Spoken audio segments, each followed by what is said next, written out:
Hi friends, ప్రియమైన విద్యార్థులారా, 16/3/2026 అనగా సోమవారం రేపటి నుంచి 6,23,000 మంది విద్యార్థులు మన ఆంధ్రప్రదేశ్ రాష్ట్ర 10వ తరగతి విద్యార్థులకు రిజిస్ట్రేషన్ చేయడం జరిగింది.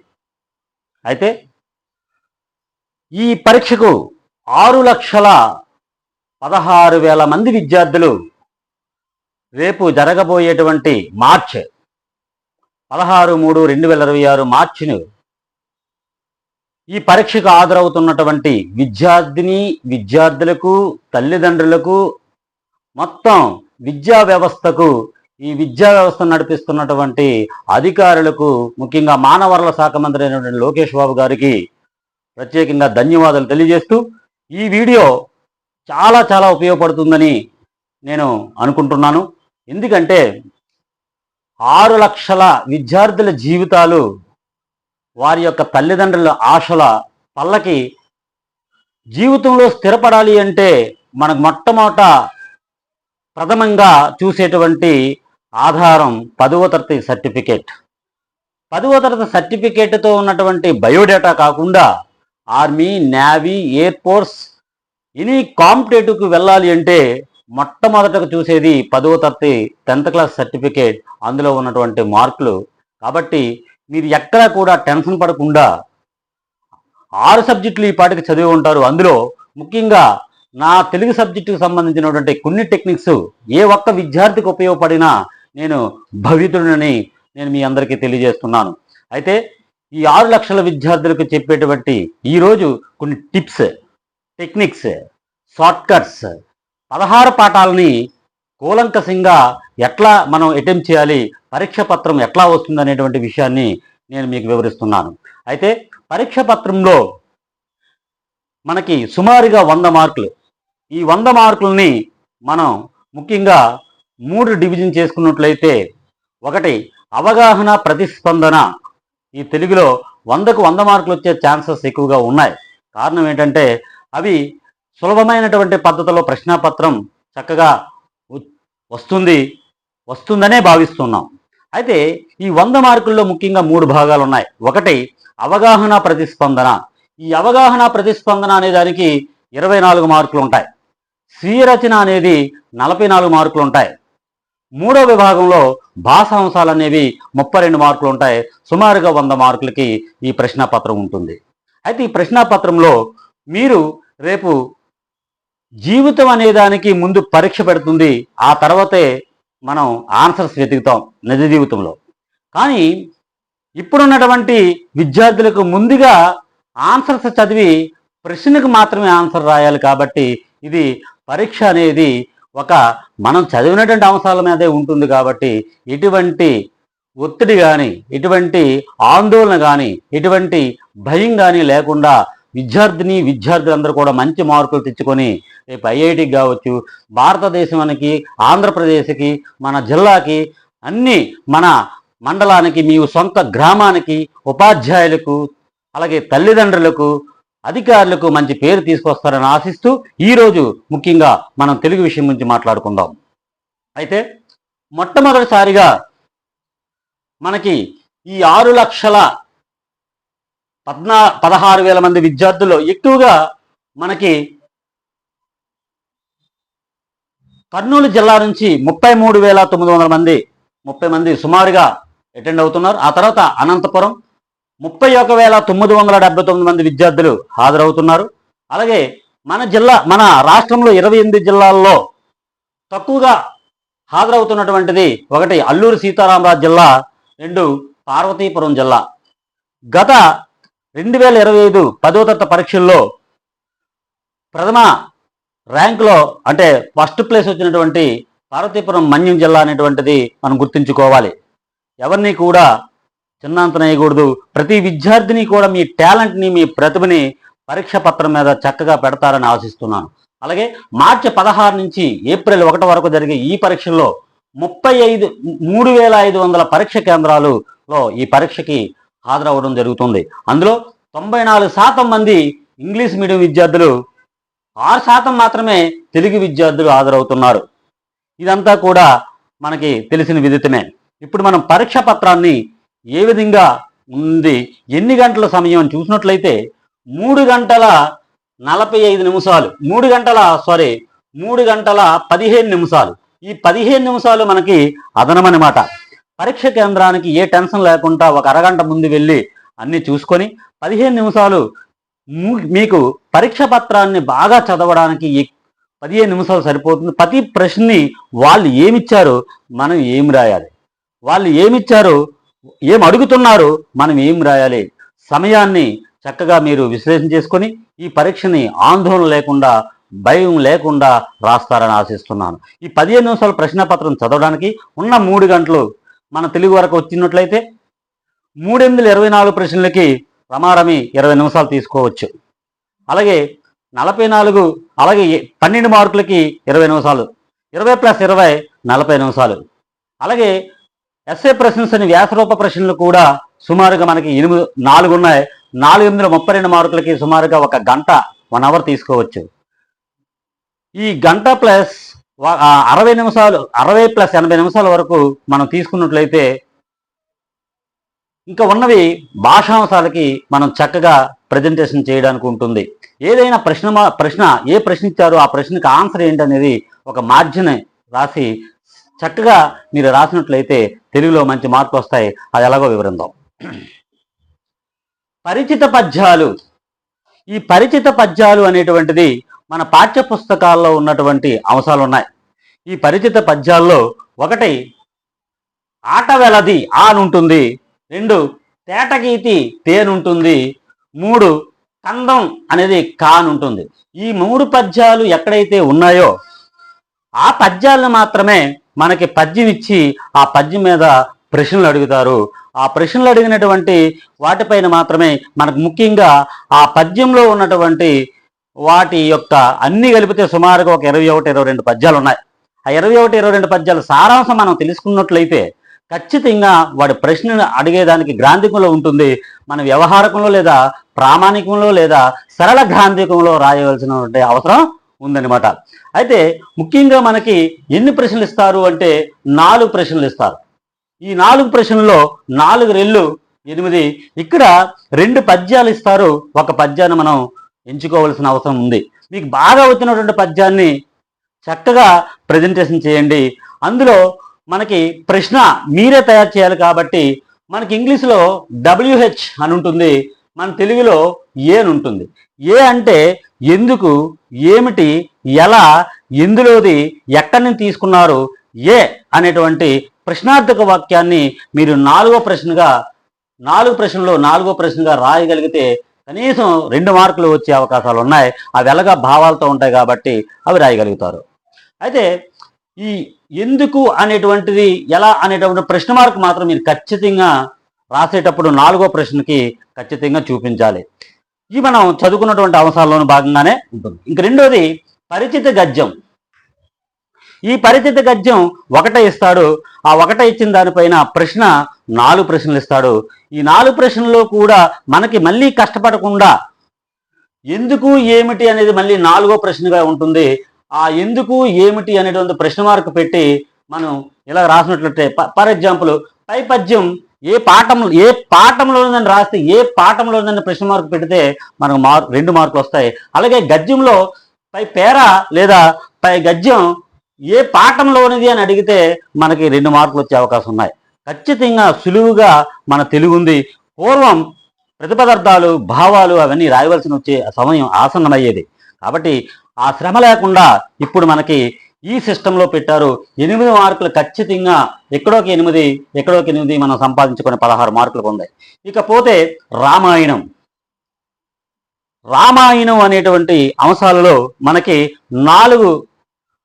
రామాయణం, రాముడు నడిచినటువంటి దారి, ఆయనం అంటే ప్రయాణం, రాముడు నడిచినటువంటి దారి. రామాయణంలో 4 అంశాలు ఇస్తాడు. 4 అంశాలు 6 కాండల నుంచి బాలకాండ, అలాగే బాలకాండ, అయోధ్యకాండ, అరణ్యకాండ, కిష్కింధకాండ, సుందరకాండ, యుద్ధకాండ. 6 కాండల్లోంచి ఏ కాండలోంచైనా ఒక అంశాన్ని ఇచ్చి దాన్ని ఏ ఏ కాండలోదని అడుగుతాడు. ఇంతకుముందు ఏం చేసేవాడంటే నాలుగు తికమక అంటే వరుస క్రమంలో ఇవ్వకుండా దాన్ని మనం వరుస క్రమంలో పెట్టవలసిన సమయం ఇంతకుముందు ఉండేది. ఇప్పుడు ఆ సమయం అంతా మనకి లేదు. ఇప్పుడు ఏమీ అక్కర్లేదు. ఇచ్చినటువంటి వాక్యం ఏ కాండలోది, మిథిలా నగరం మనకి బయలుదేరారు రామలక్ష్మణులు అంటే ఇది ఏ కాండ అని అడిగాడు అనుకోండి. ఇది మిథిలా నగరంలో అనేటువంటి జనక మహారాజు ఉన్నారు కాబట్టి జనక మహారాజు బాలకాండలో ఉంటాడని మనకి తెలుసుకోవాలి. అలా కొన్ని పాత్రలన్నీ కూడా మనకి ఏ పాత్రలు ఏ కాండలో వస్తాయో తెలుసుకుంటే దానికి రిలివెంటెడ్గా సారాంశాన్ని బట్టి మనం ఏ కాండలో రాయగలిగితే 4 రెళ్ళు 8 మార్కులు. కాబట్టి 3 24 అవగాహన ప్రతిస్పందన అనేటువంటి విభాగంలో మనకి ఈజీగా వస్తుంది. ఇక రెండోది 4వ ప్రశ్నలో ఏముంటుందయ్యా అంటే కవి పరిచయం ఉంటుంది. కవి పరిచయంలో ఏ కవి గురించి చదవాలి సార్ అని మీకు డౌట్ రావచ్చు. కవి పరిచయాల్లో 5 కవుల గురించి చదువుకుంటే మన చక్కని ఒక కవి గురించి ఈజీగా రాయచ్చు. కవి పరిచయం, కాలం, జననం, అలాగే రచనలు, బిరుదులు, అలాగే ఏ పాఠం నుంచి తీసుకున్నారు అనేటువంటి అంశాలని మనం జోడించుకోగలిగితే 4 మార్కులు వచ్చే అవకాశాలు ఉన్నాయి. ఎక్కువగా ఎర్రనామాచ్యుడి గురించి, అలాగే మనకి డాక్టర్ ఉమర్ ఆలీషా, నేతల ప్రతాప్ కుమార్ గారు, డాక్టర్ ఉమర్ ఆలీషా, నేతల ప్రతాప్ కుమార్, వైసీవి రెడ్డి, ఇలా చక్కగా మన విజయనగర స్థాపకుడైనటువంటి శ్రీకృష్ణదేవరాయల గురించి చదువుకుంటే మనకు ఒక కవి ఈజీగా వస్తుంది. వాళ్ళ యొక్క కవి పేరు, వాళ్ళు డైరెక్టర్గా ఇక్కడ ఈ కవి గురించి రాయండి అని అడగడు, ఫలానా పాఠ్యాంశం కవి గురించి రాయండి అని అడుగుతున్నాడు. విద్యార్థులు 1కి 2 సార్లు 5 పాఠాల యొక్క కవులు ఎవరు, 5 పాఠాల యొక్క కవులు ఏ పాఠాలు రాశారో, ఏ పాఠాలను ఏ కవి రాశారో తెలుసుకోగలిగితే మనకి చక్కని కవి పరిచయం ఇక్కడ రాయగలుగుతాం. ఇంకా తర్వాత ప్రక్రియలు ఏం చదవాలి సార్ అని అడిగితే ప్రక్రియలు ముఖ్యంగా వ్యాస ప్రక్రియ, కథానిక ప్రక్రియ, నాటకం ప్రక్రియ, నేపథ్యం అని 4 ఉన్నాయి. ఈ 4లో ఖచ్చితంగా ఒకటి వస్తుంది 4 మార్కులు. అంటే వ్యాసం గురించి రాసేటప్పుడు వ్యాసం అనేటువంటి విస్తరించి రాసేదే వ్యాసమని, ఆంగ్లంలో ఎస్సే అంటారని, ఈ వ్యాసాన్ని ముఖ్యంగా ప్రారంభం, విస్తరణ, ముగింపు అనేటువంటి లక్షణాలు ఉంటాయని, ఇవి అనేకమైన చారిత్రక, రాజకీయ అనేకమైనటువంటి వ్యాసాలకు ప్రక్రియలు ఉంటాయని మనం చక్కగా ఒక వరుస క్రమంలో రాయగలిగితే వ్యాసం అయిపోతుంది. ఇంకా నాటకం అనగా దశవిధ రూపకాలలో నాటకం ఒక ప్రక్రియ. ఈ నాటకాన్ని నటుల చేత ప్రదర్శింపబడిందే నాటకం. ఈ నాటకంలో ఉన్నటువంటి దాన్ని మనకి నాటకాన్ని ఒక 4-5 పాయింట్లు రాస్తే మనకి ఈజీగా అయిపోతుంది. నెక్స్ట్ కథ, దీన్ని నాటకాన్ని ఆంగ్లంలో డ్రామా అంటారని, నటులచే హావభావాలతో ప్రదర్శింపబడిందే నాటకం అంటారని, ఈ నాటకాల మళ్ళీ అనేకమైన రకాలు ఉన్నాయని రాయగలిగితే మనకు సరిపోతుంది. ఇంకా అలాగే తరువాత అంశం ఏమిటంటే ఈ నాటకాల్లో కథానిక వెరీ వెరీ ఇంపార్టెంట్. కథానిక నేడు పర్యాయ పదాలుగా వాడుతున్నప్పటికీ కథానికలో ముందుగా మనం చూస్తుంది ఏంటంటే దీన్ని ఆంగ్లంలో షార్ట్ స్టోరీ అంటారు. ఈ షార్ట్ స్టోరీని మనకు పరిమితమైన పాత్రలు, పరిమితమైన అంశాలతో క్లుప్తత దీని యొక్క ప్రధాన లక్షణంగా ఉండి, క్లుప్తతతో పాటు కథనం ఉండి, ఈ కథనాన్ని ముగింపులో ఆశ్చర్యం కలిగించేటువంటి అంశాలు కానీ ఉంటాయని చెప్పి రాస్తే మనకు కథానిక అయిపోతుంది. ఇంకా ఒకటి నేపథ్యం అనగా మనకి కన్యాశుల్కం నాటకంలో ఉన్నటువంటి ఆ నేపథ్యం రాయాలి. కన్యాశుల్కం నాటకంలో మనం ఆ నేపథ్యం గురించి రాసేటప్పుడు ఖచ్చితంగా ఈ 4 అంశాల మీద ఒక ప్రశ్న వస్తుంది. మనకి ప్రక్రియలు అనేటువంటి అవగాహన అయిపోతుంది. తర్వాత ఒక్కొక్క దానికి 4 మార్కులు. మూడోది పాత్రలు. ఎక్కడి నుంచి ఇస్తాడు సార్ పాత్రలను అడిగితే రామాయణాన్ని మలుపు తిప్పినటువంటి ఒక అద్భుతమైన పాత్ర ఏంటని అడిగితే కైకేయి పాత్ర. కైకేయికి అలా మారడానికి కారణం మంధర అనేటువంటి ఆవిడ రామాయణానికి మూల ఆయుపట్టు, దుష్టురాలు, దుర్మార్గురాలు, మనకి ఈ మార్గదర్శకురాలు, రామాయణాన్ని మలుపు తిప్పినటువంటి మార్గదర్శకురాలు అంటే కైకేయి కానీ, మందర కానీ, అలాగే దశరథ మహారాజు కానీ, విభూషణుడు కానీ, త్రిజట కానీ, అనేకమైన ఒక 10 పాత్రలు ఉన్నాయి. ఆ పాత్రలు బాగా చదువుకున్నట్లయితే ఆ పాత్రల వివరణ రాయగలిగితే సరిపోతుంది, 4 మార్కులు. ఇలా రామాయణం గురించి మనం నిత్యం చూస్తూనే ఉంటాం. సమాజంలో అనేకమైనటువంటి చెప్పుడు మాటలు వినేటువంటి వాడు, నోట్లో పోయలేరు కానీ చెవిలో పోసేటువంటి వాళ్ళు మన చుట్టూరు ఉంటారు. కాబట్టి ఆ చెప్పుడు మాటలు విన్నటువంటి వాళ్ళు మనకి ఈ రామాయణం రాముడు అడవికి వెళ్ళడానికి కారణం, రామాయణుడు అడవులకు వెళ్ళడానికి కారణం కైకేయికి మంచి బుద్ధి ఉన్నప్పటికీ ఈ మందర చెప్పిన మాటలతో ఈ రామాయణం మనకి మార్గదర్శకంగా మారుతుంది. ఇలాంటి పాత్రలు మనకి తెలుసుకోవాలి. తర్వాత ఇక్కడికి 3, 4, 12 ఇక పద్యాల్లోంచి సుమారుగా 6 పాఠాల్లో మనకి 2 ఇస్తాడు. ఈ రెండిట్లో ఒక ఇది లేదా అది రాయేటప్పుడు పద్యాల ఆధారంగా రాయమంటాడు. ఉదాహరణకి ప్రత్యక్ష దైవాల పాఠ్య సారాంశాన్ని మీ సొంత మాటలో రాయండి అని అడుగుతాడు. లేదా ప్రత్యక్ష దైవాలు అని కాకుండా నైతిక విలువలు నినాదాలు రాయండి, నైతిక విలువల గురించి రాయండి, లేదా జలియన్వాలా బాగ్ దురంతం గురించి రాయండి. ఈ సారాంశాలని మనం చదువుకున్నట్లయితే ఖచ్చితంగా ఒక సారాంశం అనేది దొరుకుతుంది.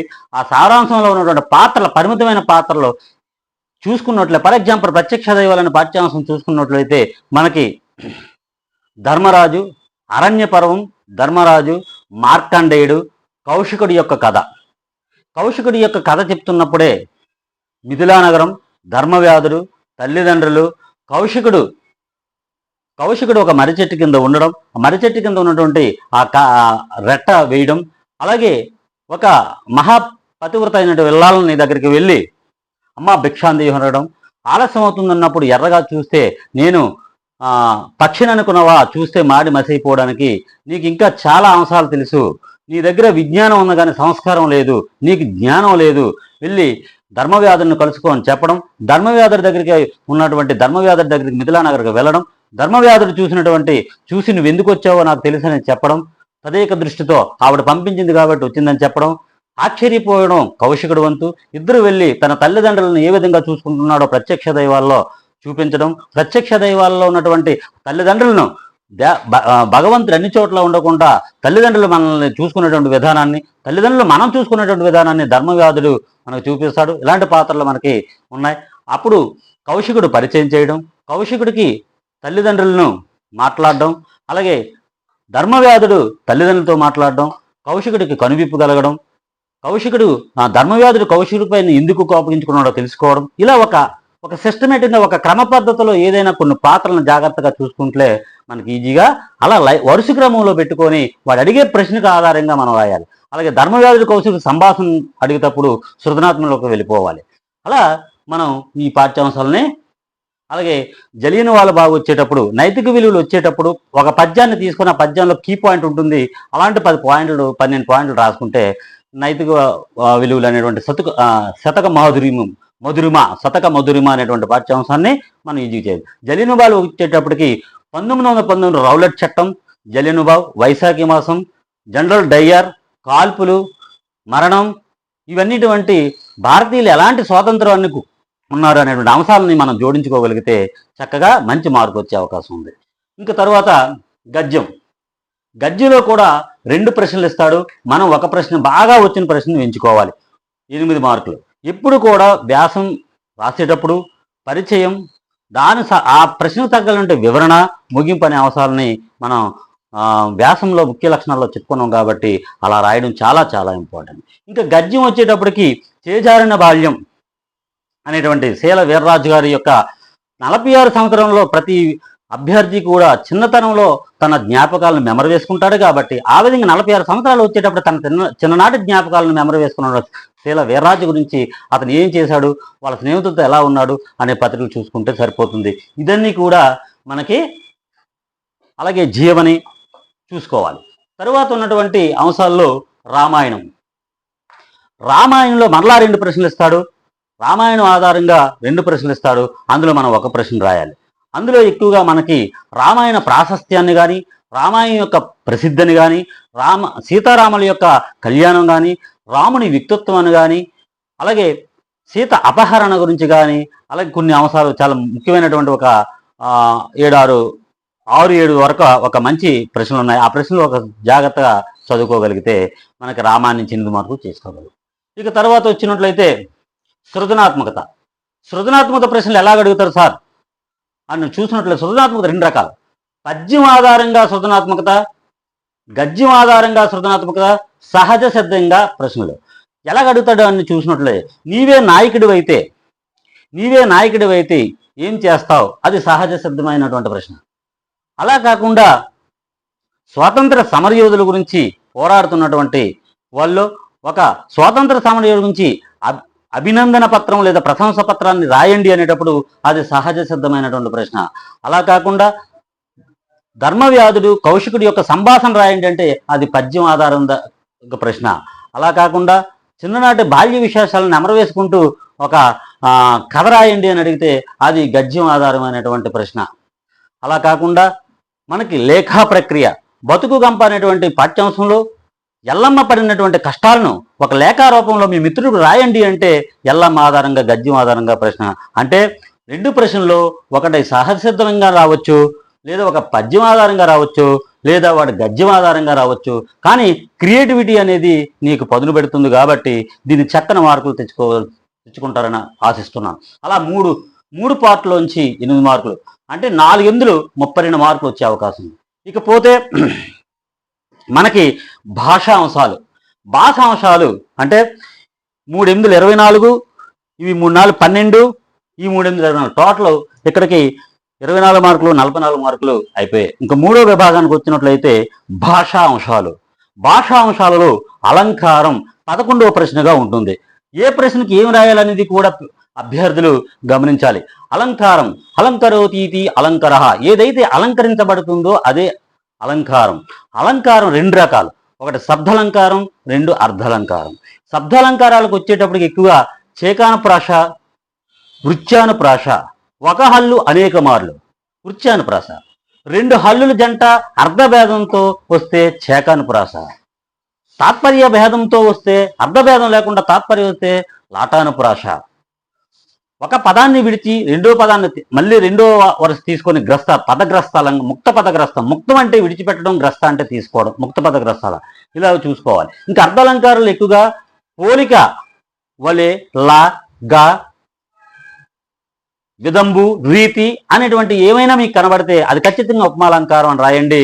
ఎందుకంటే ఉపమేయమును ఉపమానంతో పోల్చాడు కాబట్టి, ఉపమానంతో పోల్చాడు కాబట్టి ఉపమాలంకారం అంటారని రాయండి. ఇది లక్ష్య లక్షణం. అంటే పై ఉదాహరణలో లక్ష్య లక్షణం సమన్వయం చేయాలి. 2 మార్కులు అది. ఒకటి అలంకారం పేరు రాస్తే 1 మార్కు, లక్ష్య లక్షణం సమన్వయం చేస్తే 1 మార్కు, 2 మార్కులు. అయితే ఉన్నదాన్ని ఎక్కువ చెప్తే అతిశయోక్తి అంటారు. ఒక పదానికి అనేకమైన అర్థాలు వస్తే నానర్థం, కానీ ఒక వాక్యానికి అనేకమైన అర్థాలు వస్తే శ్లేషాలంకారం అని గుర్తుంచుకోండి. అలాగే అర్ధాంతర సామాన్యమైన విశేషణ సామాన్యం చేత చెప్పగలిగితే అర్ధాంతర న్యాసం అంటారు. అలాగే 2 దీపకం అనగా మన ఇంట్లో ఉన్నటువంటి దీపం వివిధ రకాలైనటువంటి ఏ విధంగా అయితే వెలుతురిస్తుందో 2 లక్షణాలు కలిగినటువంటి అంశాలను ఒక దానితో సమన్వయం చేస్తే దాన్ని దృష్టాంతలంకారం అంటారు. దృష్టాంతలంకారం అంటే బింబ ప్రతిబింబ 2 లక్షణాలను వేరు లక్షణాలను ఒక అంశంతో సమర్థిస్తే అది దృష్టాంతలంకారం. అతిశయోక్త అలంకారం ఉన్నదానికంటే ఎక్కువ చేసి చెప్తే అతిశయోక్త అలంకారం. మనకి 2వ పాఠంలో ఫస్ట్ పాఠంలో రూపక అలంకారం ఉంటుంది. శోకవాహిని, శోకం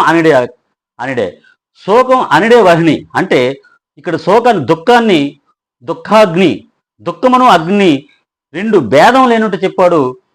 ఈ రెండింటిని కలిపి పోల్చాడు. అంటే మొదటి పాఠంలో ఉన్నటువంటి అలంకారంలో రూపక అలంకారం ఒకటి ఉంది, అక్కడే ఉపమాలంకారం కూడా ఉంది ఫస్ట్ పాఠం చివర. కాబట్టి రూపక అలంకారం వచ్చేటప్పుడు 2 పదాలకి ఉపమాన ఉపమేయాలకు అభేదం లేకుండా చెబితే ఉంటుంది, కానీ లేనట్లుగా చెబుతాడు. అదే పదం అయితే రూపక సమాసం. అదే రూపక సమాసానికి ఇంకొక పేరు అవధారణ, పూర్వపద, కర్మధారయ సమాసం. అది పదంలో ఉంది కాబట్టి సమాసం. ఒకవేళ వాక్యంలోకి తీసుకెళ్తే అది రూపక అలంకారం అని అభ్యర్థులు చిన్నది లాజిక్ గుర్తుంచుకోవాలి. ఇది అలంకారంలో ఉన్నటువంటి విషయాలు. ఇంకా తర్వాత ఛందస్సు.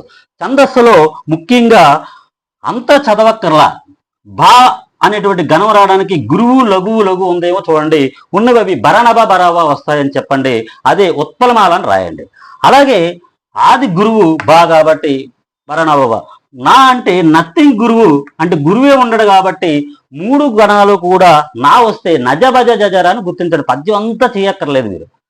అలాగే మా వస్తే మసజస తతగా 3 గురువులు ఉన్నాయో లేదో చూసుకోండి, మసజస తతగా అని రాయండి, అది సార్ధూలం అని గుర్తుంచుకోండి. ఆ తర్వాత సా అనేటువంటి గణం ఇస్తే సబారణ గణం, ఆది అంచి గురువు సా వస్తే సబారణమయవ అని రాయండి, అదే మత్తేవం. చూడండి, భా అనే గణం వస్తే అన్ని చేయొద్దు, భా అనేటువంటిది మీరు గణ విభజన చేయగలిగితే ఆది గురువు వచ్చినట్లయితే అది బరణబ బరబా అని 3 గణాలు విడదీయండి. చాలా మంది ఏం చేస్తున్నారంటే ఇట్లా పేరు రాసేస్తున్నారు, అలా 2 మార్కులు రావు. కాబట్టి బరణబ బరబా అనేటువంటి విభజన చేసి 3 గణాలను విభజించి వాటిని గణాలు ఉత్పలమాల 20 అక్షరాలు ఉంటాయని రాయండి. అలాగే నజబజ జజర్లో 3 లఘువులు మొదట 3 అక్షరాలని మీరు విడదీయగలిగితే నా వస్తే నజబజ జజర చంపకమాలని రాయండి. మా అంటే మస్తు గురువులో సార్ధూలం వస్తుందని రాయండి, మసజస తతగా. అలాగే అంచె గురువు సబరణమయ్యవ అని రాయండి, మధ్య. ఈ 4 తప్ప మీకు ఇంకేం రావు, అందులో అంతకంటే ఎక్కువ అడగడు. ఆ 4 మనం 2 మార్కులు చక్కగా పేరు రాయగలగాలి, దాన్ని ఘన విభజన చేయగలగాలి. ఇక్కడ అలంకారం రాయగలగాలి, అది లక్ష్య లక్షణ సమన్వయం చేయగలగాలి. ఇంకా తర్వాత అర్థాలు. ప్రతి భాషకు తనకు ప్రత్యేకమైనటువంటి ఒక అర్థం ఉంటుంది. ఆ అర్థాలని అంటే మన తెలుగు భాషలో అనేకమైన పదాలు వచ్చాయి. పాశ్చాత్య దేశాలను మనల్ని పరిపాలించడం వల్ల పాశ్చాత్య డచ్ వారు, పోర్చుగీస్ వారు, ఉర్దూ వారు అనేకమైన పదాలు వచ్చాయి, అన్య దేశ పదాలు వచ్చాయి. అలాగే మన 36 అక్షరాలతో ఉన్న తెలుగు అక్షరాలతో ఉన్న తెలుగు పదాలు ఏర్పడ్డాయి. 19 అక్షరాలతో వచ్చినటువంటి సంస్కృత మహాప్రాణాక్షరాలతో వచ్చి కలిసిపోయి పదాలు ఉన్నాయి. అలాగే మూల ద్రావుడు నుంచి బండిర్రా నుంచి వచ్చినటువంటివి ఉన్నాయి. ఇవన్నీ కలిపి 56 అక్షరాలతో ఉన్నటువంటి పదాలకు, ఆ అక్షరాలతో ఏర్పడేటువంటి పదాలనే మనం ఈ పదాలకు ప్రతి పదానికి ఒక అర్థం ఉంటుంది, దాన్ని నిఘంటువార్థంగా గుర్తుంచుకోవాలి. ఈ అర్థాలు 2 మార్కులు. ఒకటి మనం రాయాలి, వాడు ఒక పదం ఇస్తాడు, ఈ పదానికి అర్థం ఏంటి అని అడుగుతాడు, అది నువ్వు రాయవలసిందే 1 మార్కు. అలా కాకుండా 4 ఆప్షన్స్ ఉంటాయి. రెండోది ఒక పదం ఇచ్చి ఈ పదానికి ఏ అర్థమో గుర్తించండి అంటాడు, 4 ఆప్షన్లు ఉంటాయి, అది మనం గుర్తించగలిగితే అక్కడే ఆన్సర్ ఉంటుంది. ఆ విధంగా మనకు సరిపోతుంది. ఇంకా తరువాత పర్యాయ పదాలు. అర్థం ఏదైతే ఒక పదానికి ఒక అర్థం ఉందో, అలాగే ఒక పదానికి అనేకమైన అర్థాలు ఉంటే నానా, కానీ అనేకమైన పదాలు ఒకే అర్థాన్ని ఇస్తే పర్యాయ. ముందు అంటే ఏంటో తెలుసుకోండి. ఎందుకంటే మీరు గుర్తించేటప్పుడు పర్యాయ పదాలకి నానార్థాలకి ఇప్పటికీ కూడా విద్యార్థులు ఒకదానికొకటి టిక్ పెట్టే అవకాశాలు ఎక్కువగా ఉన్నాయి. పర్యాయ పదాలు అంటే సమానమైన అర్థాలు, పదాలు వేరు కానీ ఒకటే అర్థం ఇస్తుంది. ఉదాహరణకి నేల, మహి, ధర, అవని, ఇలా ఈ పదాలు వేరు. పృథ్వీ, ఈ పదాలు వేరు కానీ అర్థం ఒకటే. పదాలు వేరు ఒకే అర్థాన్ని ఇస్తే పర్యాయ, ఒకే పదం అనేకమైన అర్థాలు ఇస్తే నానా. ఒక పదానికి ఒక అర్థం రాయండి, నానార్థాల్లో ఒక పదానికి అనేకమైన అర్థాలు, సందర్భానికి అనుకూలంగా ఆ పదం అర్థం మారిపోతుంది కాబట్టి నానార్థాలు గుర్తించండి. అంటే ఏంటో తెలియగలిగితే పిల్లలకి ఈజీగా లేదు. పర్యాయ పదాల్లో ఒకటి మీరు రాయాలి, 1 మార్కు. 4 ఆప్షన్లు అక్కడే ఉంటాయి, మీరు గుర్తించాలి. ఎక్కువ పర్యాయ పదాలు ఇచ్చేటప్పుడు గుర్తించమన్నప్పుడు 3 నానార్థాలు ఇస్తాడు, ఒకటి మాత్రం పర్యాయ పదం ఇస్తాడు, అది కరెక్ట్గా పట్టుకోవాలి. ఇది టెక్నిక్. ఇంకా తర్వాత ప్రకృతి వికృతి. సంస్కృత ప్రాకృత సమానమైనటువంటి పదాలనే ప్రకృతులు అంటారు. సంస్కృత ప్రాకృత సమంబులైనటువంటి పదాలే తత్సమాలు. దానికి సమానమైనటువంటివి తత్సమాలు. ఈ తత్సమాలని ఈ సంస్కృత ప్రాకృత భవంబగు భాష వికృతి. కాబట్టి మన భాషలో మన 36 అక్షరాలతో ఉన్నటువంటి పదాల్లో కొన్ని పదాలను మనం సేకరించాం కాబట్టి అప్పుడు మనకి మార్పులు చేర్పులు అనేవి ఉంటాయి. వికృతి అంటే వ్యతిరేక పదాలని చాలామంది విద్యార్థులు అనుకుంటున్నారు. అలా కాదు. సంస్కృతం నుంచి ప్రాకృతం నుంచి సమానమైనటువంటి పదాలనే తత్సమాలని, ఆ తత్సమాలకి మరొక పేరు ప్రకృతి అని, సంస్కృత ప్రాకృత భవంబగు దాని నుంచి ఉద్భవించినటువంటి పదాలనే ఆకాశం ప్రకృతి అయితే అకసం, ఆశ్చర్యం అచ్చెరువు. అచ్చెరువు అనేటువంటిది మన దాంట్లోకి మనం తెలుగులోకి వచ్చేటప్పుడు వర్ణ నాశనం అవ్వచ్చు, వర్ణ ఆగమం అవ్వచ్చు, ఇలా రకరకాలుగా మనకి జరిగేటువంటి మార్పులు ఉంటాయి. ఇంకా తర్వాత నానార్థాలు అంటే చెప్పాను.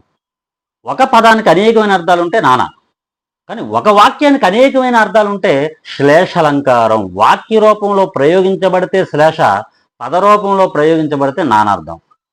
నానార్థాలు గుర్తించమన్నప్పుడు వాడు ముఖ్యంగా ఒకటి మీరు రాయాలి. రెండో దాంట్లో గుర్తించమనేటప్పుడు ఏం చేస్తాడంటే 3 ఆప్షన్లో పర్యాయ పదాలు ఇస్తాడు, ఒకటి మాత్రమే నానార్థం ఇస్తాడు. జాగ్రత్తగా గుర్తించి రాయండి. ఫర్ ఎగ్జాంపుల్, రాజు యొక్క ధర బాగా పెరిగింది. రాజు యొక్క ధర బాగా పెరిగిందంటే రాజు యొక్క భూమి వెల ఎక్కువగా ఉంది అని అర్థం. ఇక్కడ ధర ఒకటే, కానీ సందర్భానికి అనుకూలంగా ఇక్కడేమో ధర అంటే భూమి, అక్కడ ధర అంటే వెల. కాబట్టి ఇలాంటి మీరు నానార్థాలు ఇచ్చేటప్పుడు ఖచ్చితంగా 3 ఆప్షన్లో ఆ ఈలో 3 పర్యాయ పదాలు ఉంటాయి, వాటి జోలికి వెళ్ళకూడదు. నానార్థం ఎక్కడైతే ఉందో దాన్ని పట్టుకోవాలి. అలా దీన్ని నానార్థాన్ని గుర్తించాలి. ఇక వ్యుత్పత్తి అర్థం. వ్యుత్పత్తి అంటే పుట్టుక. అర్థాన్ని బట్టి పుట్టేటువంటి పదాన్నే వ్యుత్పత్తి అర్థం అంటారు. ఉదాహరణకి అమరుడు, మరణం లేనివాడే అమరుడు. ఎవరు అని అడిగితే దేవతలు అని. దేవతలని అర్థాన్ని సృష్టించడానికి ఒక పదాన్ని పుట్టింది, అది అమరుడు. అమరుడు అనేటువంటిది మరణం లేనివాడు అని మనం వ్యుత్పత్తి అర్థాల్లో రాయాలి. ఒకటి మనం రాయాలి, రెండోది గుర్తించాలి. 2 మార్కులు. ఇంకా మనం కష్టపడకుండా వచ్చేటువంటి 18వ సంఖ్య 19వ సంఖ్యలో ఉన్నటువంటి జాతీయాలు 4 మార్కులు. ఎలాంటి విద్యార్థి అయినా చక్కగా ఐడెంటిఫై చేసినటువంటి ఒకే ఒక సులువే పద్ధతి జాతీయాలు. అసలు జాతీయం అంటే ఏంటి సార్ అంటే, ఏ భాష అయితే ఉంటుందో ఆ భాషకి విశిష్టమైన అర్థం ఉంటుంది, దాన్నే జాతీయాలు అంటారు. దీన్ని ఇంగ్లీష్లో ఇడియమ్స్ అంటాం అన్నమాట. జాతీయం అంటే ఆ భాషకు మాత్రమే సొంతం. ఉదాహరణకి జాతీయాల్లో ఎలా ఇస్తున్నాడు ఎగ్జామ్ అని అడిగితే మీకు ఒక వాక్యం ఇస్తాడు, ఇందులో ఏదైతే కొంచెం అర్థం అవ్వకుండా డిఫరెంట్గా ఉందో అన్ని పదాలు అర్థమవుతాయి మీకు. జాతీయం వచ్చేటప్పుడు కొంచెం డిఫరెంట్గా కనబడుతుంది అనమాట. 2 పదాలు కలిసి విశిష్ట అర్థాన్ని ఉంటుంది. ఈ విశిష్ట అర్థాలని ఒక ప్రత్యేకమైన ఆ భాషగా మాత్రమే సొంతం అయితే దాన్ని జాతీయాలు అంటారు. దాన్ని గుర్తిస్తే సరిపోతుంది, 2 మార్కులు. మరి జాతీయాన్ని రెండోది ఏమిస్తాడంటే సందర్భాన్ని కానీ అర్థం కానీ రాయమంటాడు. సందర్భం కానీ అర్థం. సుగ్రీవాజ్ఞ అని ఇచ్చాడు అనుకోండి. సుగ్రీవాజ్ఞ అనేటువంటిది తిరిగి లేనటువంటి ఆదేశం అనే సందర్భంలో ఈ జాతీయాన్ని వాడతారు అని రాయాలి. ఇలా రాస్తే 2 మార్కులు. అంటే ఇక్కడ జాతీయాలు 2 రకాలు. ఒకటి టెక్స్ట్ బుక్ ఆధారంగా ఫస్ట్ జాతీయం ఉంటుంది మ్యాక్సిమం. రెండోది ఉపవాచకం ఆధారంగా జాతీయం ఉంటుంది. చక్కగా వచ్చిన మార్కులు 2, 2 4 మార్కులు. ఇకపోతే సంధులు. సంధి అంటే సంధికి సమాసానికి చాలా మందికి తేడా తెలియాలి. సంధి అంటే స్వరాల మధ్య మార్పు జరిగితే సంధి. 2 లేదా అంతకంటే ఎక్కువ సమర్థవంతమైన పదంబులు ఒక పదంగా రాస్తే సమాసం. సమాసాల్లో ఏం చేస్తున్నారు అంటే ప్లస్లు పెడుతున్నారు చాలామంది. అలా ప్లస్లు పెట్టకూడదు. సంధికి సమాసానికి తేడా ఉంది. సంధి అంటే పూర్వస్వరం పరస్పరం కలిసినప్పుడు పరస్పరం రావడాన్నే సంధి అంటారని చెప్పినప్పుడు ప్రవస్థ చిన్నయసూరి గారు. కానీ ఇక్కడ సంధి జరిగేటప్పుడు హల్లుల మధ్య అచ్చుల మధ్య జరుగుతుందనే సంగతి, మార్పులు జరుగుతాయనే సంగతి తెలియాలి. కానీ మరి సమాసాలకు వచ్చేటప్పటికి పూర్వపదం ఉత్తరపదం అని వాడతాడు. సంధికి వచ్చేటప్పటికి పూర్వస్వరం పరస్వరం అని వాడతారు. అంటే స్వరాలు వేరు. స్వరం అంటే ఆ నుంచి అవ్వు వరకు ఉన్నటువంటి వాటిని స్వరాలు అంటారు. ఆ స్వరాల మధ్య మార్పు జరగడాన్నే సంధి అంటారు. అంటే అల్లుల మధ్య కూడా జరగవచ్చు. కానీ సమాసం దగ్గరికి వచ్చేటప్పుడు పూర్వపదం ఉత్తర పదాలు 2 సమర్థవంతమైన పదాలు ఉంటాయి, 2 వేరు పదాలు ఉంటాయి, వేరు అర్థాలు ఇస్తాయి. 2 వేరు అర్థాలు కలిపి ఒక విశిష్టమైన అర్థం ఇస్తుంది. అంటే ఒక అర్థంలోనే ప్రయోగించబడతాయి. అది సమాసం. అంటే సంధులు ముఖ్యంగా మనకి సవర్ణ దీర్ఘ సంధి ఎక్కువ చదవాలి. సవర్ణ దీర్ఘ సంధిలో వాడు ఏం చేస్తాడంటే విసంధి చేయమంటాడు, విడదీయమంటాడు ఎక్కువ. వాడు విసంధి అంటే కలిపి ఉంటాడు, మనం విడదీయాలి ఫస్ట్ది. వాడు కలిపిస్తాడు. సంధి 3 రకాలు విభాగాలు. ఒకటి సంధి పదం, విసంధి, సంధి పేరు. ఇక్కడ అడిగే ఫస్ట్ విభాగంలో విసంధి అంటే సంధి పదం ఇస్తాడు, మనం విసంధి విడదీసి చక్కగా చేయాలి. ఇంకా రెండో సంధిలో కలపాలి అంటే వాడే విడదీసి ఇస్తాడు, మనం కలపాలి. మూడో దాంట్లో సంధి పేరు. ఇక్కడ 4 ఆప్షన్లు ఉంటాయి. 4 ఆప్షన్లో సంధి పేరు రాయాలి. ఇలా 3 3 మార్కులు అనమాట.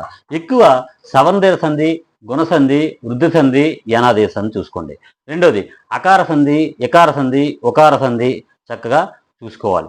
వంటామదం, చింతాకు అనేటువంటి దీర్ఘాలు వచ్చాయని అవి మీరు సవర్ణ దీర్ఘ సంధి పెట్టొద్దు. అలాంటివి వచ్చినట్లప్పుడు అత్వ సంధి లేదా అకార సంధి అని మీరు గుర్తించవలసిన సమయం ఉంది. ఇంకా తర్వాత సమాసాలు. సమాసములు అంటే 2 సమర్థవంతమైన పదంబులు ఏకపదంగా రాయడాన్నే సమాసం అంటారని చెప్పుకున్నాం. ఈ సమాసాలు అవిభావ సమాసం ఎక్కువ రావచ్చు, ద్వంద్వ సమాసం రావచ్చు ఎక్కువ, లేదా నైతత్వ సమాసం ఎక్కువ రావచ్చు, విశేషణ పూర్వపద కర్మధార సమాసం రావచ్చు. చక్కగా మనకి అవ్యయాలు ఉంటే అవిభావ సమాసం, అలాగే దాన్ని పూర్వపదం ప్రాధాన్యం ఇచ్చాం.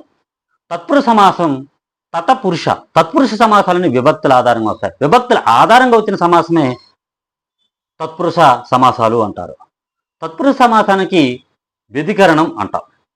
అలాగే కర్మధారయ సమాసానికి సమానాధికరణం అంటాం. ఈ 2 కూడా ఉత్తరపదం ప్రాధాన్యం కలిగినవే.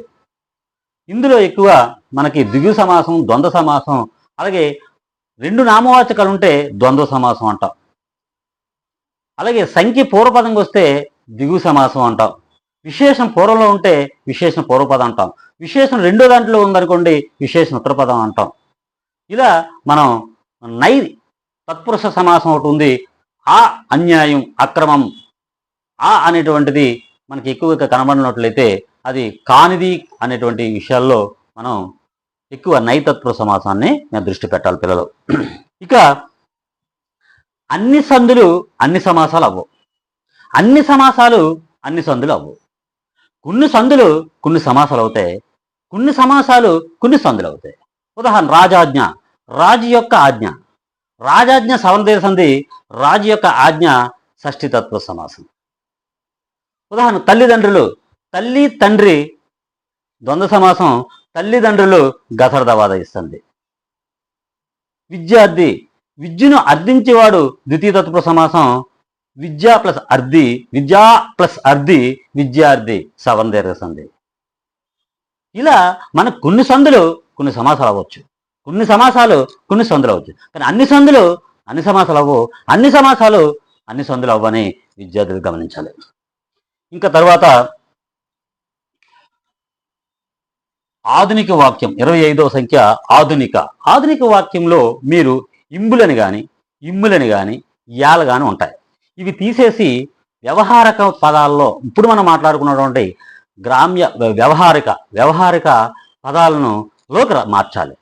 చూడండి, మళ్ళీ ఇంబులని కానీ ఇమ్ములని కానీ యాలని కానీ ఉంటాయి. ఇవి తీసేయాలి. తీసేసి వ్యవహారక సంబోధన పదాలు ఉంటాయి, అందులోకి రాయాలి. ఇది ఆధునిక వాక్యం. ఇంకా తర్వాత వ్యతిరేక వాక్యం. ఇంతకుముందు క్రియకు వ్యతిరేకం ఇస్తే సరిపోయేది. ఇప్పుడంతా కూడా ఏం చేయాలి, వాక్యం అంతా రాసి రాము బడికి వెళ్ళాడు, రాము బడికి వెళ్ళలేదు, మొత్తం వాక్యం అంతా రాయాలి. ఇక తర్వాత అసమాప క్రియలు.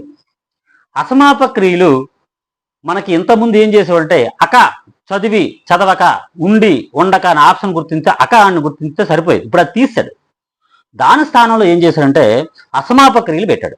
అసమాప క్రియలు పని పూర్తి అయితే సమాపక, పని పూర్తి కాకపోతే అసమాపక. మరి పని ఎప్పుడు పూర్తి కాదు అంటే, పని ఎప్పుడు పూర్తి కాదంటే వర్తమాన కాలంలో అవపోతే సత్రద్ధక, చదువుతూ, వింటూ, వెళ్తూ. మరి భవిష్యత్తు కాలంలో పూర్తి అవపోతే వార్ధకం. మరి వర్తమాన కాలంలో పని పూర్తి కాకపోతే శత్రుద్ధకం. మరి భవిష్యత్తు కాలంలో పని పూర్తి కాకపోతే, క్రియ పూర్తి అవ్వకపోతే దాన్ని భవిష్యత్తులో చేదర్థకం. మరి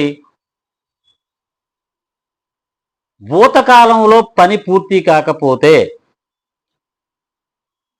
త్వార్థకం. ఒకసారి చూడండి, భూతకాలంలో ఈ అనే ప్రత్యయం వస్తుంది. ఉదాహరణకి చదివి, ఉండి, వెళ్ళి, ఈ అనేటువంటి ప్రత్యయం ఎక్కడ ఉందో ఆ ఆప్షన్లో ఉంటుంది. ఆ చివర ఈ అనేటువంటి ప్రత్యయాన్ని గుర్తు పెడితే అభ్యర్థి ఈజీగా మార్కు వస్తుంది. అలాగే వర్తమాన కాలంలో అసమాపక్రియను గుర్తించండి అని అడుగుతాడు. అలా అడగడు, త్వార్థకం గుర్తించండి అంటాడు. అప్పుడు మీరు త్వార్థకం అనగానే క్రీ మీద ఈ ఉందా లేదా చూసుకోవాలి. ఇలా జాగ్రత్తగా అబ్జర్వ్ చేయాలి. ఈ వచ్చి, వెళ్ళి, ఉండి, తిని, ఈ. మరి చేదర్థక వాక్యాన్ని గుర్తించండి అంటాడు, చేదర్థక క్రియను గుర్తించండి అంటాడు. చేదర్థకం అంటే ఇప్పుడు భవిష్యత్తు కాల అసమాపక్రియ. వస్తే, ఉంటే, వెళ్తే, తింటే, ఈ టే తే అని ప్రత్యయాలు ఎక్కడ ఉన్నాయో గుర్తించండి. అలా ఈజీగా గుర్తుపెట్టేవచ్చు. ఇంకా సత్రథకం, చదువుతూ, వెళ్తూ, ఉంటూ, తూ టూ ఎక్కడ ఉందో గుర్తించండి. ఇంకా ఒకటే అభ్యర్థక వాక్యం. ఈ నాలుగు ఆప్షన్లో ఉంటాయి. ఒకటి మీరు అది ఏం అడిగితే అది పెట్టండి, గాబరా పడద్దు. 1 మార్కు. ఇన, చదివిన, వెళ్ళిన, ఉండిన, ఇన అనే ప్రత్యయం. ఇది అసమాపక్రియల్లో మనం గుర్తించవచ్చు. ఇంకోది 2 సామాన్య వాక్యాలు ఇస్తాడు. 2 సామాన్య వాక్యాలు ఇస్తాడు. మనం సంశ్లిష్ట వాక్యంలోకి మార్చాలి. సంశ్లిష్ట వాక్యంలో మారాలంటే ఖచ్చితంగా 2 సమాపక్రియలు ఉండాలి. ఇప్పుడు 2 సమాపక్రియలు ఉంటే సంయుక్త వాక్యం. కానీ మనకు అడిగింది ఏంటిది? సంశ్లిష్ట వాక్యం. సంశ్లిష్ట వాక్యం అంటే 2 సామాన్య వాక్యాలు ఎప్పుడూ కూడా 2 విధాలుగా ఉంటాయి. ఉదాహరణ, మొన్న ఒక ఉదాహరణ వచ్చింది, రాజు విద్యార్థి లాయిరా అని. అదే వాక్యం రాజు విద్యార్థి లాయిరా అంటే అందరూ సామాన్య వాక్యం అనుకుంటారు. రాజు విద్యార్థి ఒక సంపూర్ణమైన అర్థం, రాజు లాయిరా ఒక సంపూర్ణ అర్థం. 2 సంపూర్ణ అర్థాలు కలిసి రాశారు కాబట్టి రాజు అనే నామవాచకాన్ని 2 సార్లు రాయలేదు కాబట్టి దీన్ని మనం ఏమంటామంటే సామాన్య వాక్యం అని అందరూ అనుకుంటాం. కానీ ఇది సంయుక్త వాక్యం. రాజు విద్యార్థి ఒక అర్థం, రాజు లాయిరా ఒక సంపూర్ణమైన అర్థం. కానీ ఇలాంటి సంపూర్ణ అర్థాన్ని ఇచ్చేటువంటి వాక్యాలు సంశ్లిష్ట వాక్యంలోకి రావు. గుర్తుంచుకోవాలి. సంశ్లిష్ట వాక్యం అవ్వాలి అంటే ఖచ్చితంగా ఒక అసమాపక్రియ ఉండాలి. అంతకంటే ఒక సమాపక్రియ ఒకటి ఖచ్చితంగా ఉండాలి. ఒకటి అసమాపక్రియలు అనేకమైన ఉండొచ్చు. అంటే ఒక సమాపక్రియ పిల్లల జాతకం అనేకమైన అసమాపక్రియలు. సమాపక అంటే పని పూర్తి కావాలి, అసమాపక అంటే పని పూర్తి కాకూడదు. అంటే పుట్టినప్పటి నుండి చదువుకొని మరణించే వరకు రాసుకునేటువంటి వాక్యం ఏది అని అడిగితే సంశ్లిష్ట వాక్యమే. అదే ఇప్పుడు మనకు అడుగుతాడు ఇక్కడ. సంశ్లిష్ట వాక్యంలో పుట్టి, పెరిగి, వివాహం చేసుకొని, పిల్లలకని లాస్ట్కి బకెట్ తన్నాడు అనుకున్నాడు. అప్పుడు ఆ తన్నాడు అనేది క్రియ పూర్తి అయింది. ఎన్ని అసమాప్త క్రియలు. అంటే మనం ఎప్పుడు పిల్లలు ఏమంటే మనకి ఇన్ని ఇవ్వడు. 2 సామాన్యం. రాజు బడికి వెళ్ళాడు, రాజు చదువుకున్నాడు. 2 సామాన్య వాక్యాలు. ఏ పని అయితే ముందు జరిగింది? రాజు బడికి వెళ్ళాడు. బడికి వెళ్ళాడు అనేది వెళ్ళి అని రాయాలి. ఇది భూతకాలక అసమాపక్రియలోకి రాయాలి. కామ పెట్టాలి.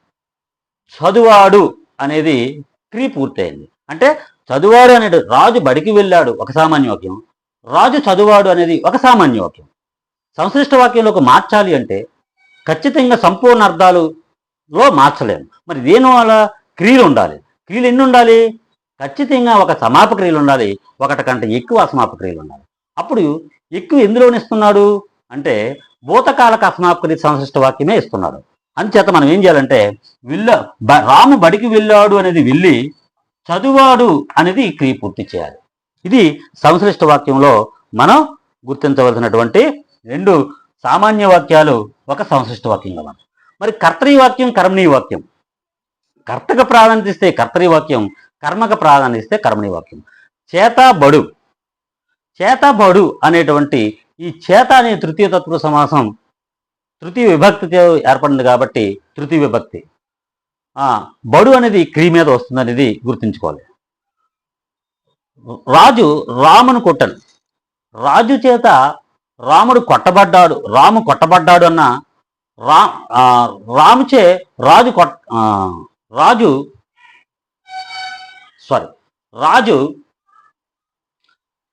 రవి రాజును కొట్టాడు. ఇక్కడ ఈ కొట్టాడు అనేది ఎక్కడుంది? భూతకాలంలో ఉంది. కుడుతూ ఉన్నాడు అంటే మాత్రం మళ్ళీ కర్మణీ వాక్యంలో జాగ్రత్తగా చూసుకోవాలి. మన ఎగ్జామ్లో అదే మీకు డిఫరెన్సెస్ ఇచ్చాడు. రవి రాజుని కొట్టాడు, రవి చేత రాజు కొట్టబడ్డాడు అన్నారైతే రాజుచే రాజు రవి చేత కొట్టబడ్డాడు అన్న రైటే, గుర్తుంచుకోవాలి. అక్కడ ఆప్షన్లో జాగ్రత్త చూసుకోవాలి. మళ్ళీ ఒకసారి చూడండి, రవి రాజును కొట్టాడు, కొట్టాడు అనేది భూతకాలంలో ఉంది కాబట్టి కర్తరి వాక్యంలో, కర్మణీ వాక్యంలో కూడా మళ్ళీ భూతకాలంలోనే రావాలి.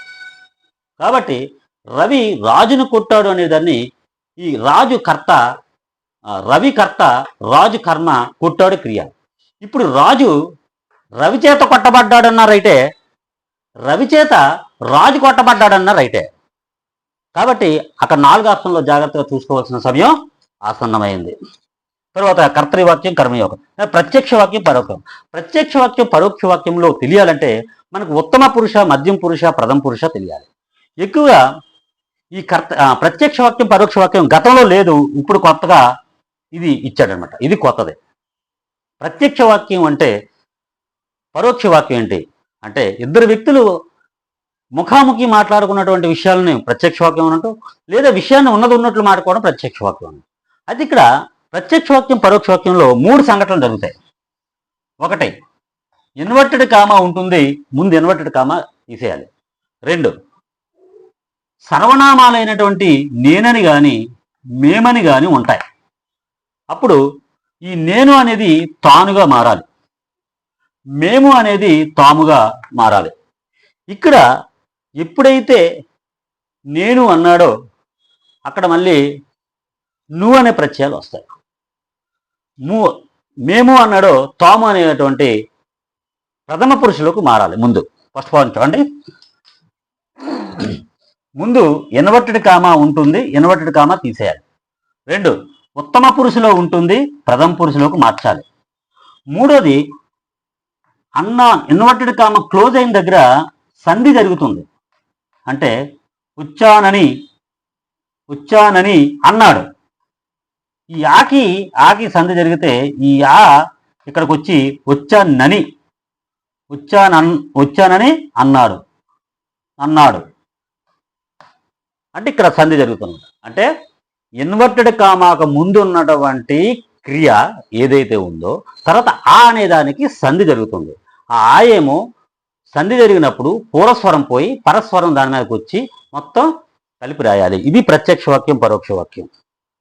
తర్వాత ఇక్కడ వాక్యాలు ఇంకా 30, 31, 32, 33 వాక్యాలు. ఈ 31, 32, 33లో ఒకటి మాత్రం ఆప్షనం ఏది 32ది. ఈ 31, 32 అది వాక్యాలు వాడేస్తాడు, మనం రాయాలి. ఉదాహరణకి ఎలాంటి వాక్యాలు ఇస్తారు సార్ అని చూసినట్లయితే మనకి చిన్న టెక్నిక్ చెప్తాను, జాగ్రత్త వినాలి. ఇండి, చేయండి, వెళ్ళండి, ఉండండి, కదలండి, ఈ పని పూర్తి చేయండి. అండి అన్నాం అనుకోండి, ఇది విద్యార్థక వాక్యం. అండి. లీ అన్నాం అనుకోండి, చేయాలి, ఉండాలి, కదలాలి, ఉండాలి అనుకోండి, ఇది విద్యార్థక వాక్యమే. విద్యార్థక వాక్యము ఎప్పుడు కూడా ఆదేశాలు ఒకరు జారీ చేస్తారు, ఒకరు పాటించాలి. ఇది విద్యార్థక వాక్యం కీవర్డ్ ఏంటంటే ఇండి, రెండోది లీ. మరి ప్రశ్నార్థక వాక్యాలకి ఏంటి సార్? ఏ, ఎందుకు, ఎప్పుడు, ఎక్కడ అని ఉంటుంది, ప్లస్ ప్రశ్న మార్క్ ఉంటుంది.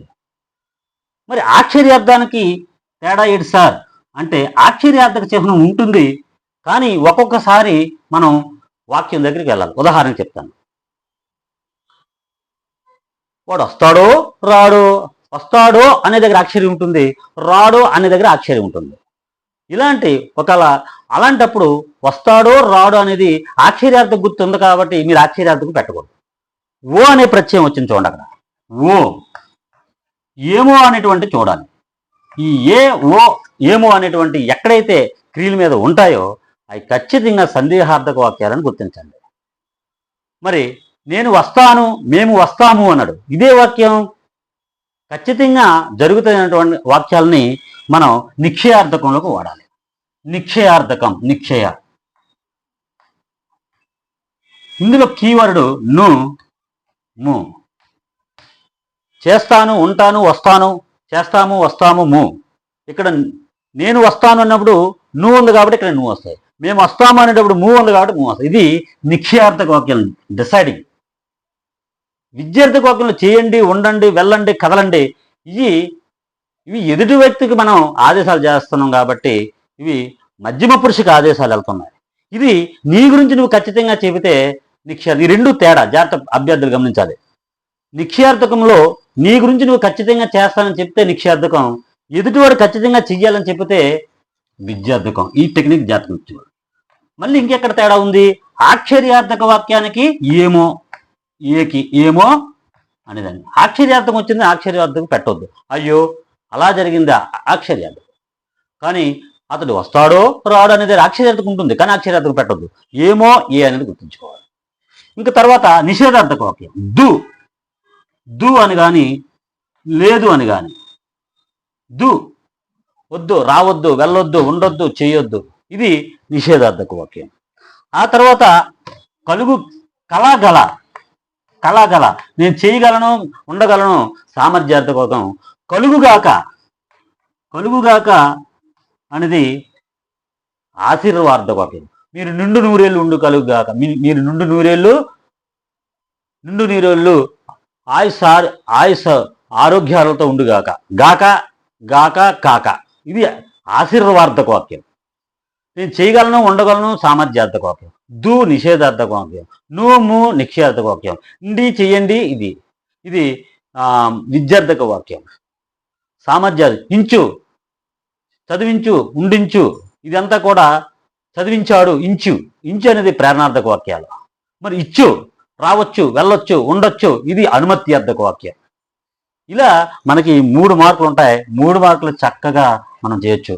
విద్యార్థులారా, చెప్పినటువంటి ఈ అంశాలని జాగ్రత్తగా ఒకసారి చూడండి. మీకు ఒక చిన్న కథ ద్వారా మీకు ఇది ముగింపు చేస్తాను.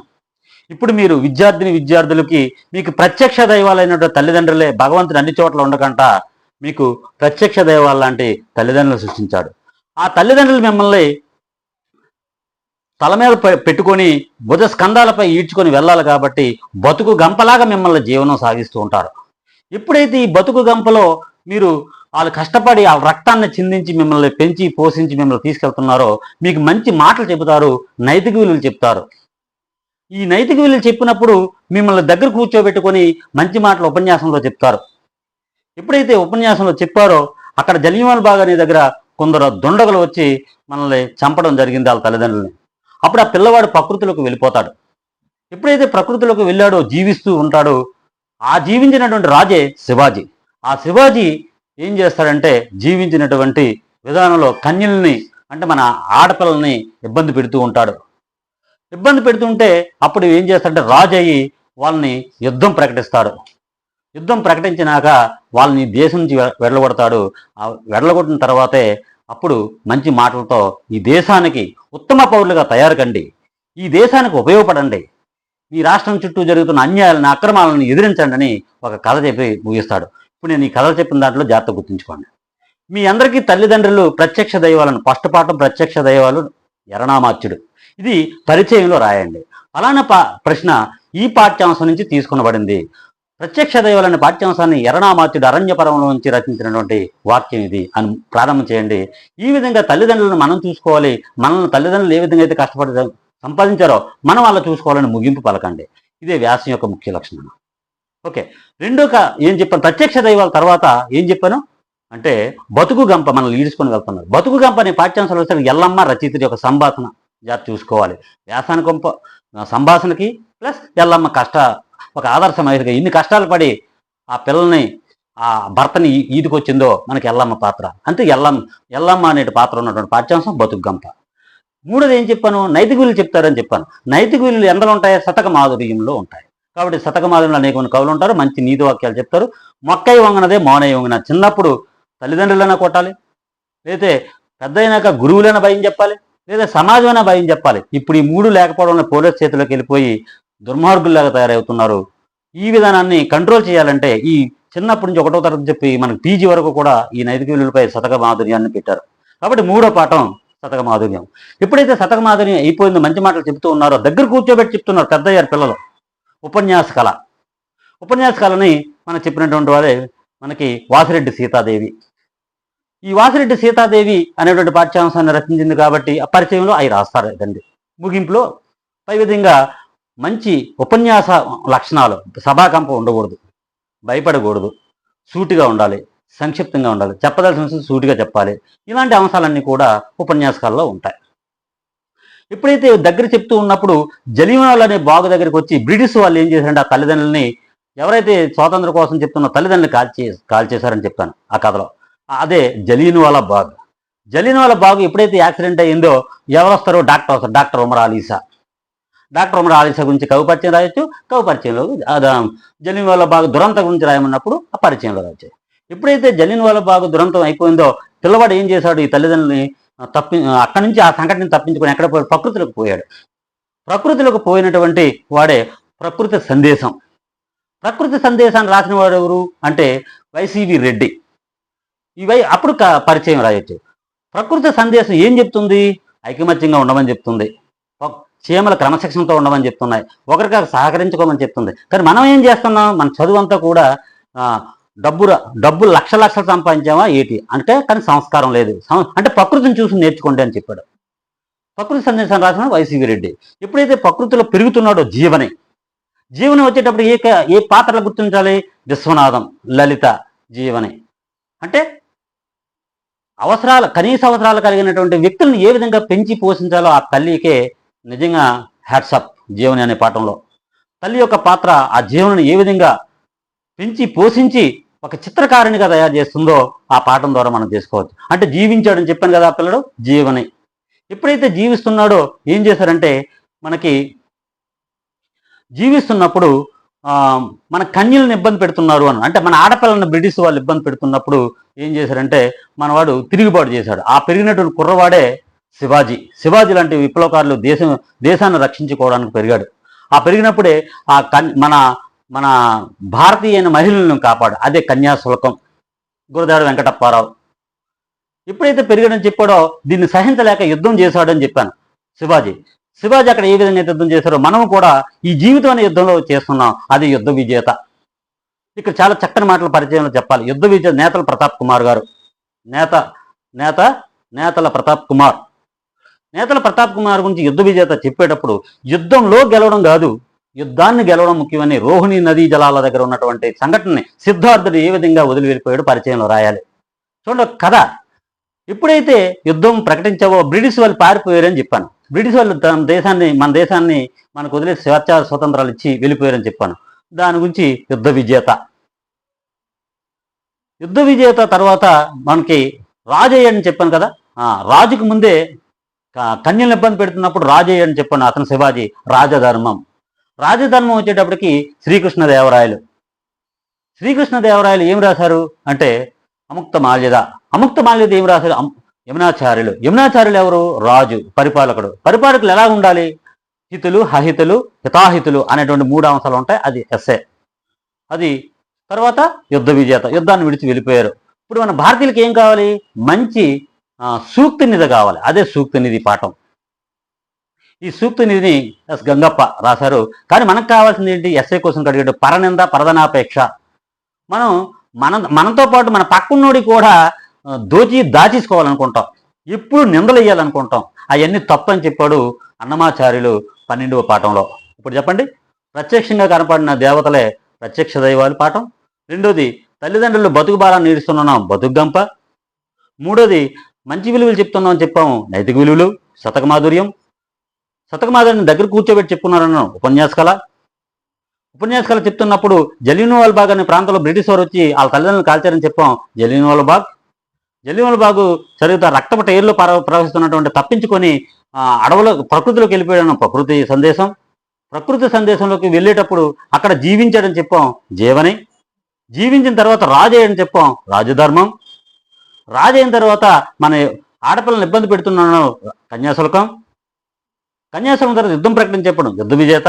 మన భారతీయులు ఎలా ఉండాలి, ఉత్తమ పౌరులుగా ఎదగాలని ప్రతి ఒక్కడూ కూడా ఈ దేశం కోసం, ఈ రాష్ట్రం కోసం, ఈ సమాజం కోసం అన్యాయాన్ని ఎదిరించి, అక్రమాలను ఎదిరించి చెప్పి మన హైందవ ధర్మం కోసం శివాజీ ఆ రోజు ఏ విధంగా పోరాడో ప్రతి భారతీయుడు, ప్రతి విద్యార్థి, ఈరోజు మనకు సుమారు 6,14,000 మంది విద్యార్థులు, మీరు లక్షలు సంపాదించక్కర్లేదు, కానీ ఒక మంచి పౌరుడిగా, ఉత్తమ పౌరుడిగా, సంస్కారవంతుడిగా నువ్వు పుట్టావంటే నీ కుటుంబం బాగుపడాలి, కుటుంబం నవ్వాలి, సమాజం బాగాలి, నువ్వు సమాజానికి ఉపయోగపడి సమాజం తీసుకున్నావు, సమాజానికి ఇచ్చే ఈ సందేశాన్ని ఈ పాఠాలన్నీ చెబుతున్నాయి. ఈ పాఠాలను ఒక ఆయుధాలుగా మలుచుకునే రేపు యుద్ధంలో మీరు చక్కగా చదవాలని ఆశిస్తూ మనసా వాచా కర్మని చేస్తూ చక్కగా రాసి భవిష్యత్తులో మీరు మంచి భవిష్యత్తు ఉన్న స్థానానికి తల్లిదండ్రులకు అందరికీ పేరు తీసుకొచ్చి తమ సమాజానికి ఉపయోగపడతారని ఆశిస్తూ జై హింద్. ఇట్లు మీ తెలుగు మాస్టర్ కె వెంకటరమణ.